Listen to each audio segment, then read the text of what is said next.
Bienvenue à vous pour l'analyse complète et détaillée du chapitre 1148 de One Piece.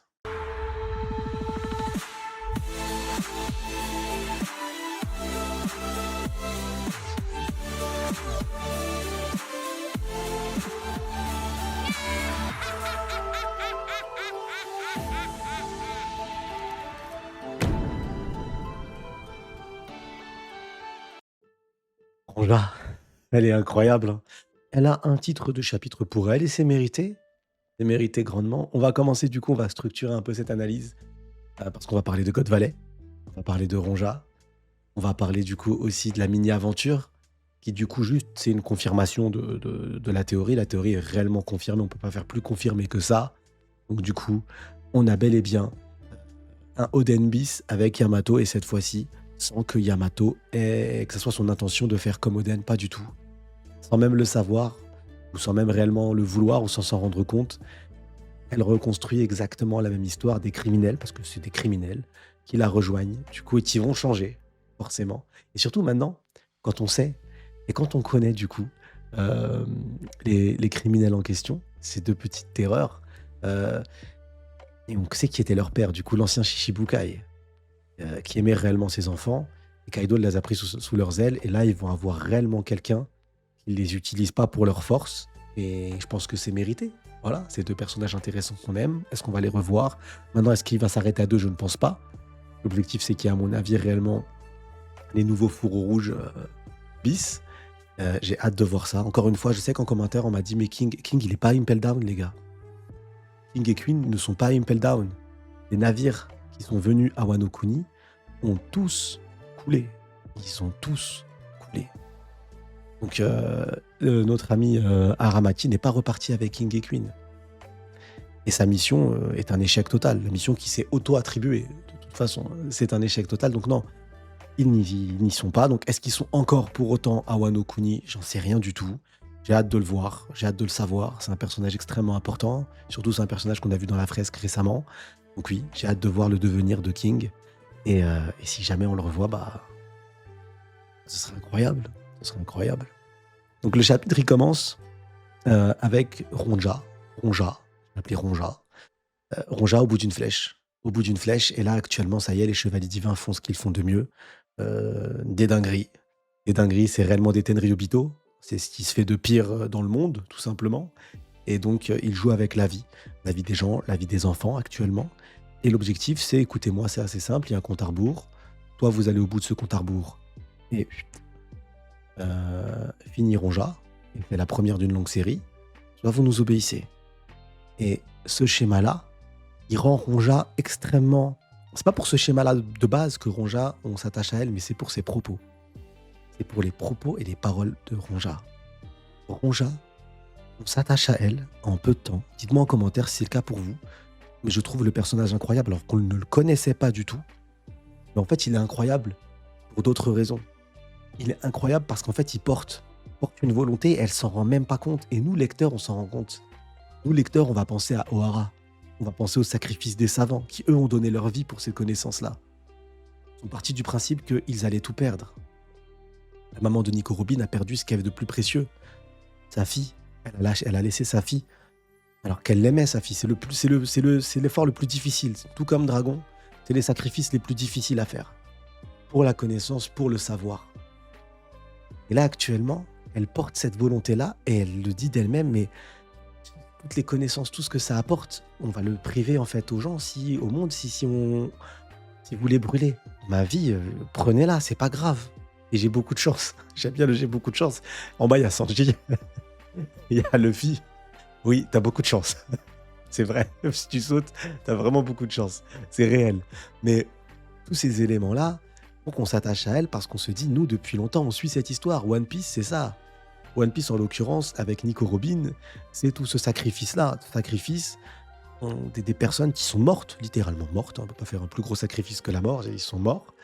Et pour ça. Et elle ne les connaît pas. Elle ne les connaît pas. Et sans les connaître, sans même faire référence une seule fois à eux, elle tient un discours qui nous fait penser en fait à tous ces sacrifices-là. Et on se dit, ah ouais, mais c'est une reine. Donnez-lui une couronne, c'est une reine. Après, je vois, il y en a, c'est des malins, ils s'amusent à cracher sur le personnage d'Usopp. des vidéos react. C'est pas, il n'y a pas de lien, les gars, il n'y a pas de lien. Je comprends ce que vous voulez dire par rapport à Usopp. Vous vous dites qu'elle, elle a du courage, ce qu'Usopp n'a pas forcément eu à Onigashima, euh, avec du coup Nami. Oui, c'est vrai, vous avez peut-être raison. Oui, elle a plus de courage que ce qu'on a pu voir du coup au début de Elbaf avec un chat où son capitaine l'embrouille même. Oui, vous avez raison, mais laissez le pauvre Usopp en paix. On l'aime tous, Usopp. Laissez-le en paix. Mais non, blague à part, ce personnage, il est incroyable, magnifique. Ronja, tu nous as touchés. Dites-moi en commentaire si ça vous a touché ou pas. Mais la question que j'aimerais vous poser, c'est une question beaucoup plus large. Vous ferez quoi, vous, à votre place? C'est vous, Jarl. Là, actuellement, ceux qui écoutent la vidéo, là, vous êtes Jarl. C'est à vous de décider. Vous faites quoi? Est-ce que du coup, vous sacrifiez la vie d'une enfant innocente? Ou vous sacrifiez du coup le sacrifice? Parce que c'est ça, en fait. C'est pas juste brûler des livres. C'est sacrifier un sacrifice. Phrase de fou. Ça voudrait dire que toutes les personnes qui sont mortes, qui ont sacrifié toute leur vie, pour que ces connaissances perdurent, soient mortes pour rien. Ou est-ce que vous sacrifiez une vie innocente? Le choix, il est violent, parce que c'est pas juste brûler des livres, c'est pas vrai, ça va au-delà de ça. Ça va au-delà de ça. Le choix, il est horrible. Jarl décide du coup de sauver l'enfant. Est-ce que réellement on va avoir du coup la bibliothèque et euh, l'école qui brûle? Je ne sais pas. Potentiellement, l'école, c'est possible. L'école, on peut la reconstruire. Et la bibliothèque, il y a un hibou sur place. Je suis pas sûr que le hibou, il soit là que pour rapetisser ou grandir les livres. Parce qu'il est là depuis un bail et je suis pas sûr qu'il laisse ces livres-là, sur lesquels il a du coup forcément un impact. C'est lui qui gère la bibliothèque. Qu'il les laisse brûler comme ça.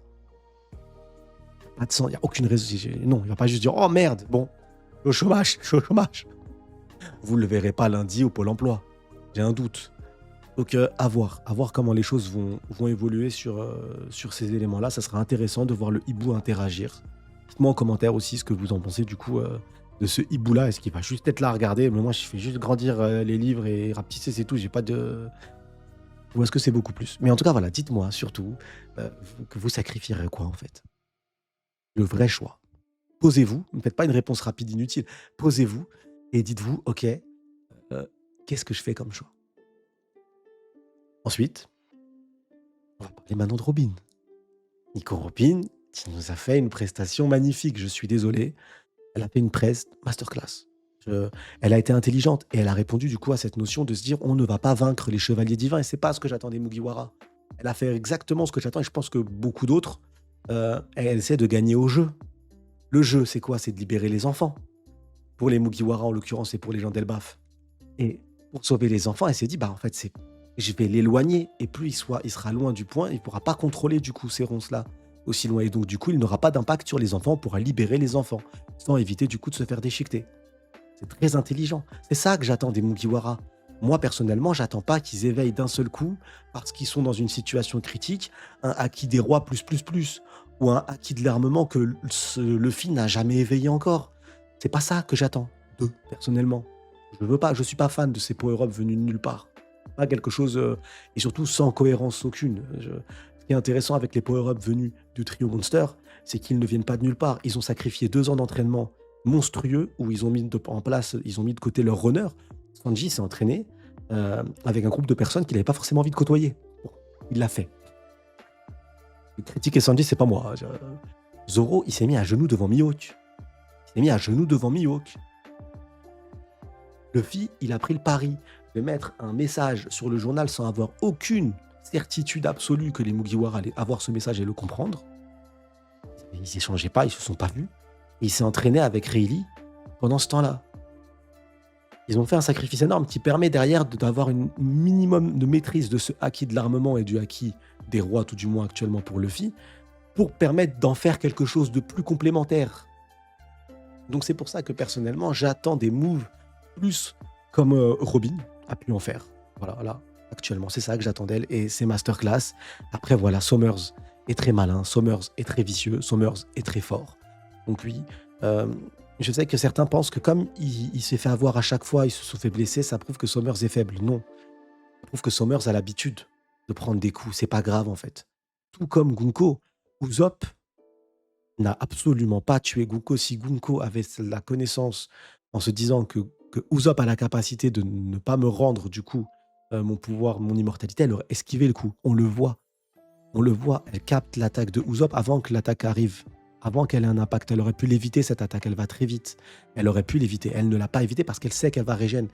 Et c'est la même méthodologie avec Summers. Donc du coup, ça ne veut pas dire que Summers est faible, ça veut juste dire qu'il utilise ses capacités, il sait qu'il ne craint rien, alors il en joue, et il en joue de cette manière-là, tout simplement. Je ne vois pas d'autres éléments là-dessus pour moi. Et par la suite, on a pour moi une erreur. Pas de Oda, mais une erreur de Ripley. Ripley prend la pire des décisions. Elle prend la décision d'aller, elle aussi, essayer de secourir les enfants. Et c'est une très très mauvaise décision. Pourquoi? Parce que ça va être un talon d'Achille pour Gaban. Gaban est trop fort. On va le dire tout de suite. Il est arrivé tout de suite en 2-2. Il a tranché Somers comme jamais. Il l'a découpé façon effilochée. C'était magnifique. C'est allé vite. En plus, il lui fait une référence à God Valley, mais ça, on va en revenir juste après. Et du coup, il est venu. Il est venu rapidement. Il est parti à l'action. En un chapitre, il a popé. En un chapitre, il est face à un chevalier divin. Il le met en difficulté et il le connaît. Maintenant, tu ramènes Ripley. Ripley, c'est sa femme. Donc maintenant, qu'est-ce qui se passe? Il doit sauver Ripley et il doit maintenant aussi sauver Colomb en même temps. C'est problématique. Qu'elle y aille ne sert à rien, c'est une mauvaise idée. C'est une mauvaise idée. Est-ce que Oda le fait exactement pour essayer de nerf Gaban qui est beaucoup trop fort? On va voir quelle utilisation ça va avoir. Mais je pense que oui. Je pense que ça peut être un talon d'Achille pour essayer, scénaristiquement parlant, de mettre des bâtons dans les roues à Gaban, qui aime sa femme et qui aime son enfant. Euh, je pense pas que Gaban sera du genre à dire Ripley, meurt, salut, tant pis. Non. Ou Colomb meurt, on l'a vu. Son visage, il est énervé. C'est une colère, mais tellement bresson. Ah, c'est monstrueux. Donc voilà. Et Ripley, est-ce que réellement elle avait utilité à bouger? Je comprends qu'elle sent le désarroi, la peur pour son enfant, ça c'est logique. Mais scénaristiquement parlant, ça peut poser problème pour, du coup, un intérêt pour nous, pour l'attention, un problème, du coup, pour Gaban. Maintenant, on va parler de Gaban. On est obligé de parler de Gaban qui est arrivé. Et on est obligé de parler de God Valley. Parce que oui, ça y est. On en a déjà fait référence à God Valley. Rappelez-vous, on a fait référence à Shanks. Cet arc-là, pour moi, clairement, c'est Shanks. On a parlé de Shanks. C'est la première fois qu'on parle autant de Shanks. On voit le frère jumeau de Shanks. Et là, on est avec le papa de Shanks. Et on est avec les chevaliers divins. Si on fait un lien entre le papa de Shanks et les chevaliers divins, donc entre Gaban et les chevaliers divins, on pense à God Valley. God Valley, c'est là, à cet endroit-là, du coup, c'est à ce moment-là que Shanks est entré dans l'équipage et dans la vie, plutôt de Roger et de son crew, et de sa famille, tout simplement. Et tout converge vers God Valley. Mais c'est génial. Je veux un mini flashback. On a déjà eu un mini flashback de God Valley. Explicatif, contextuel, qui part du principe de nous dire, vous vous rappelez ce que l'ancien amiral en chef, il a dit? C'est de la merde. C'est de la merde. Tout ce qu'il a dit, c'est de la grosse merde. C'est tout. Il était là en mode, oui, Roger et Garp ont protégé les Tenryubito. Imaginez la singerie, alors que lui-même, il pense ça, je pense. Je vois pas pourquoi mentir à la marine en sachant qu'il part du principe, je vais tout vous dire, moi. En fait, tu mens. Non, je pense que... Je dis pas que je respecte ce personnage, mais je pense qu'il a quand même un minimum de couilles pour s'imposer jusqu'au bout. Donc je pense que sa vision, lui, elle est pas bonne. Donc, ou il a peut-être menti, je sais pas. Mais ah, je rigole, c'est bon. Les pro-Garp, c'est bon, c'est bon. C'est bon. Mais peut-être pas si tu lui as menti. Mais... mais donc du coup, tout était faux, absolument pas. Ils sont venus à God Valley pour trouver le trésor de la ruche. Et surtout, on apprend que Roger est venu à God Valley pour Xebec, surtout. Il n'y avait pas que l'équipage de Roger et l'équipage de Xebec et Garp. Il y avait aussi tous les plus grands pirates du monde de l'époque qui étaient sur cette île. Vraiment incroyable. Et que Garp, à la base, il voulait pas y aller. Il est venu juste parce que Roger venait. Donc Garp est venu pour choper Roger. Roger, du coup, lui, est venu pour monter en l'air Xebec. À voir, du coup, la suite du flashback. Mais ce qui est intéressant, c'est qu'on sait qu'il y a les chevaliers divins. Donc on va mettre de côté Roger, on va mettre de côté Garp, on va mettre de côté Xebec. On va pouvoir se focus sur les personnages, pas dire forcément secondaires, mais les personnages autres les chevaliers divins, du coup. On va mettre de côté aussi on va mettre de côté aussi Garling qui devait être avec ses monstres. et on va prendre du coup les autres chevaliers divins, dont Somers, qui devait être à God Valley, et du coup les autres grands pirates, dont Gaban, dont forcément Rayleigh. Il y a eu affrontement. Il y a eu affrontement. Je ne pense pas que Rayleigh soit le genre de personnage, et on a pu le voir du coup quand il a libéré les esclaves euh, à Shabaudi. Je ne pense pas que ça soit le genre de personnage à laisser mourir des innocents, des enfants, sans rien faire. Voilà, on n'est pas sur du Garp. Garp, oui, potentiellement, il allait tout droit, il a vu des enfants se faire fumer, il s'est dit, ah, très bien, on continue. C'était un foreshadowing de ce qu'il allait faire plus tard avec l'amiral en chef. Trop loin, je suis trop loin sur eux, c'est méchant. Excusez-moi, excusez-moi. Je suis navré. Mea culpa. Mais, et donc, du coup, si on se focus sur ces personnages-là, ils se sont rencontrés, ils se sont affrontés, et maintenant, du coup, ils ont pu voir l'immortalité. Ils ont été confrontés à cette immortalité, et il semblerait que Gaban a trouvé la solution. Je ne pense pas que Roger a déjà affronté en amont les chevaliers divins et qu'il a déjà eu affaire à ça. Je pense, et là vraiment, c'est vraiment une intuition, on n'a pas d'éléments. Là, actuellement, on n'a aucun élément qui nous donne ces informations-là. Je pense que la première rencontre s'est passée à God Valley, et je pense que la solution a été trouvée à God Valley.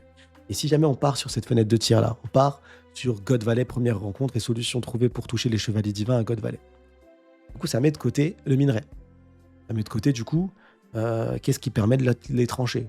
Je ne suis pas sûr qu'en plein combat, ils se sont dit ça n'a pas d'effet, allons trouver de nouvelles armes avec des minerais différents pour pouvoir...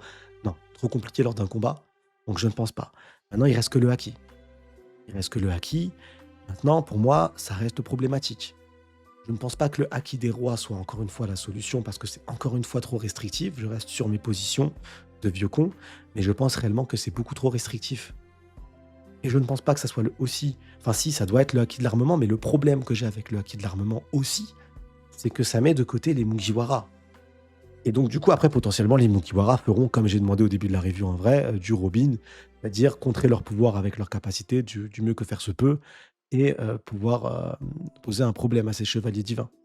Mais là où je mettrais du coup une distance avec ce haki de l'armement ultra avancé, et du coup le, la régène, contrer la régène, c'est que les trois personnages, encore une fois, Sanji, Zoro et Luffy, ils se sont donnés pour en arriver là. Ils se sont donnés pour en arriver là. Le haki de l'armement, il n'est pas tombé du ciel comme ça, et en manière ultra avancée, en arrivant à le maîtriser, en le modelant à sa façon pour pouvoir qu'il ait une utilité bien spécifique. Franchement, là, on part sur un niveau ultra avancé. On part sur un niveau extrêmement avancé. Donc j'ai un peu du mal avec cette notion-là. J'ai hâte d'avoir la solution. Est-ce que du coup, ce serait lié au HDO? Est-ce que du coup, et ce qui serait intéressant avec le HDO, c'est que le HDO serait lié à Usopp. Usopp, la dernière masterclass qu'il a fait, c'est le HDO. Du coup, forcément, là, ça pourrait être intéressant. Mais maintenant, comment est-ce que ça fonctionne? Il y a une erreur dans le chapitre qui a été mentionnée par toute la Terre entière, c'est avec le bras. Et c'était pas une erreur. Si c'était le HDO. Ah, non, c'est une erreur. Mais du coup, parce qu'en fait, je vois pas comment le HDO peut être utilisé pour blesser les chevaliers divins. Mais dites-moi en commentaire ce que tu pensais du coup, ce que tu penses avoir trouvé ça avec le HDO, le réel lien, comment faire. Là, vous voyez, ma technique de lâche, parce que si jamais c'est du HDO et qu'il n'y a pas d'erreur, je cutterais ce passage juste avant. Je dirais, j'avais tout prédit. Hein. C'est une technique. C'est une technique de lâche. Et Usopp me l'a appris. Hein. Un grand guerrier, cet homme m'a appris du coup cette technique. Mais à voir, à voir. Honnêtement, j'ai hâte. Dites-moi s'il vous plaît en commentaire pour vous quelle est la solution réelle avec suite à ce chapitre-là. Sachant que la React est passée, j'ai vu les commentaires sur la React, mais il fallait réellement lire le chapitre officiel pour donner des réponses. Donc maintenant, je vais pouvoir répondre à vos commentaires en me basant sur le chapitre du coup officiel. Euh, mais voilà pour moi le problème que je rencontre avec ces éléments-là. Maintenant, dernier point, c'est l'attention. Pan est là. Pan s'est amusé avec Somers à une vitesse monstrueuse. On le voit, la tête de Somers, il est en panique totale. Il est en panique totale. Il y a possibilité et grand moyen que Somers soit le meilleur combattant des chevaliers divins qui sont présents actuellement sur Elbaf. Maintenant que tu maîtrises Somers, qui est clairement le chef d'orchestre actuellement, c'est lui qui décide, c'est lui qui prend le commandement là. Maintenant que tu le mets en difficulté comme ça et qu'il te reste plus que 2 chevaliers divins, où est la tension? J'ai hâte de voir ce que Oda va nous proposer parce que pour moi, la seule tension, le seul lien que je peux voir, la seule passerelle, c'est Replay. Replay peut être utilisé du coup pour utiliser cette tension-là. Sinon, c'est ce que disait du coup le frérot Rio, c'est de ramener des présences extérieures pour apporter encore plus de tension, plus de difficultés. J'espère encore une fois que les Mugiwara vont faire quelque chose avant l'arrivée de Luffy, de Sanji et de Zoro. Ils peuvent venir, ils peuvent participer à un moment donné, mais avant qu'ils participent, il faut, comme l'a dit euh, Luffy au début de l'arc, quand il a donné sa première remontrance, qui a surpris pas mal de monde, sur Usopp, t'aurais pu gérer ça tout seul. Donc, ils doivent le faire, ils doivent gérer ça. Gaban va peut-être réussir à les libérer, du coup, parce que s'il arrive à les libérer, ils ne doivent plus se refaire capturer comme ça, c'est pas possible. Je veux du Zeus qui m'envoie du lourd, je veux du Usopp avec du HDO incroyable, je veux une stratégie avec Brook et Jinbe, je veux une stratégie de Mugiwara qui les mette en difficulté. Je leur demande pas de trouver la clé eux-mêmes et d'être capables d'utiliser la clé pour vaincre les chevaliers divins. C'est pas ce que je demande. Je demande qu'ils fassent transpirer les chevaliers divins, qu'ils les bloquent et qu'ils les mettent en difficulté. Clairement, c'est mon seul sujet actuellement. Maintenant, qu'est-ce qu'il peut faire pour qu'il y ait des renforts extérieurs qui viennent? On a encore un problème de temporalité dans le manga actuellement sur les actions. Je sais qu'au tout début de l'œuvre, tout début d'Elbaf, on a eu du coup, avec l'explorateur et sa fameuse phrase en fin de chapitre qui dit restez pas trop longtemps sur cette île, une théorie de tempo où le temps ne passerait pas de la même manière à l'intérieur de l'île et à l'extérieur. Je trouve qu'il y a quand même beaucoup de contre-exemples sur cet élément-là. Sur cet élément-là, Gaban a vécu ici, et pourtant il est vieux logiquement. Il n'y a pas l'impression qu'il a vieilli différemment de Rayleigh, alors que Rayleigh n'a pas vécu sur Elbaf. Du coup, il y a deux géants qui ont vécu loin de cette île et qui sont revenus. J'ai pas l'impression que ça a un impact aussi monstrueux, en tout cas que ça soit évident. Mais si jamais il y a réellement temporalité, qu'il soit minime cette temporalité, mais qu'il y a temporalité, ce qui serait complètement dingue, c'est que pendant que Shamrock part, le problème a été réglé. Et donc moi qui chiais sur c'est pas possible qu'il y ait un God Valley bis, de toute façon j'y crois pas un God Valley bis, mais c'est pas possible que là il y ait des renforts de fous actuellement qui débarquent parce qu'ils sont dans la merde. C'est la seule possibilité pour me dire Sunny t'as dit de la merde, ferme-la, et que la tempo soit légèrement différente, que Shamrock et Barbe Noire a apporté une solution au gouvernement mondial, Barbe Noire est devenu un roi, et du coup les chevaliers divins actuellement ont réglé le problème, et là maintenant ils peuvent se focus à 100% sur Elbaf. C'est la seule solution qui me permet de me dire là, ok, on va mettre toutes nos capacités sur Elbaf actuellement, parce que sinon ce qui peut être intéressant aussi, qui resterait dans ma lignée où je ne crois pas à une surenchère d'ennemis ultra puissants qui débarquent sur l'île, pas un ou deux mecs, hein, je parle vraiment d'un armada complète. Hein. C'est ça, la théorie, c'était qu'il y ait toute une armée qui débarque à Elbaf, une armée bah, d'une gouvernement mondial. C'est que du coup, non, c'est que la fenêtre de tir est intéressante actuellement. Ce n'est pas possible parce que le gouvernement mondial est en grande difficulté, parce que les chevaliers divins, là, on en voit, mais ils sont peut-être envoyés ailleurs dans d'autres pays parce que ça part en sucette dans d'autres pays qui apportent une révolution. Donc, ils sont occupés à gérer d'autres nations, à gérer d'autres problématiques. Donc tous les chevaliers divins ne seraient pas mis à disposition. Et le gouvernement mondial, actuellement, l'objectif, c'est de se nourrir. Et donc, du coup, ils n'ont pas le temps. Et la fenêtre de tir intéressante qui permet à Elbaf, du coup, d'éviter cette grande bataille et au gouvernement mondial de donner toutes ses forces, c'est parce que le scénar a été construit pour que ça ne soit pas possible et que ça soit logique. Donc voilà, dites-moi, pour vous, si c'est assez logique ou sinon, obligatoirement, le gouvernement mondial va mettre toutes ses forces parce que ils ont tout le temps échoué pour les géants, ils ont échoué avec la géantification, ils ont échoué avec Harald, et que la grande guerre débarque, ils en ont conscience, c'est le plus important. Et donc, soit vous êtes avec nous, soit vous êtes contre nous. Si vous êtes contre nous, on ne vous laissera pas en vie jusqu'à l'ultime bataille, vous êtes trop dangereux. Dites-moi en commentaire ce que vous en pensez. Les refs, ça fait longtemps, je ne l'ai pas fait aussi, ça fait longtemps, genre on dirait 12 moins 8 plus 7. À bientôt les refs. Salut. La ratiboiserie n'est jamais finie. Oh, on finit toujours par ça là. La ratiboiserie, elle est jamais finie. Prenez soin de vous, prenez soin de vos proches.